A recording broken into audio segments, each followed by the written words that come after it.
Sa gitna ng kontrobersya sa tinaguriang Cabral Files, mga dokumentong sinasabing naglalaman ng budget allocables ng ilang opisyal, sinabi ni Senate President Pro Tempore Panfilo, Ping, Lacson na hindi niya agad tinatanggalan ng halaga ang mga dokumento at mas gustong hayaang suriin ng mga awtoridad ang mga ito, imbes na basta itong ituring na hearsay. Ayon kay Lacson, mahalagang pag-aralan ang mga datos at testimonya mula sa Senate Blue Ribbon Committee upang malaman kung may mga anomalya sa budget allocations bago ito tanggihan agad.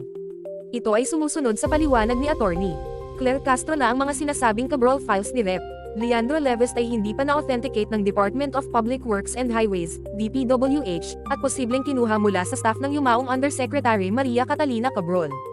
Ang pagtukoy ni Castro ay hindi direktang pagtanggi sa buong isyu, kundi pagbibigay diin na kinakailangan ng tamang proseso at ebidensya para magkaroon ng probative value ang mga dokumento. Sa pangkalahatan, naunawaan ni Senador Lacson ang punto ni Attorney Castro tungkol sa pangangailangang ma-verify at ma-investigate ng tama ang mga nasabing files bago magbigay ng conclusion.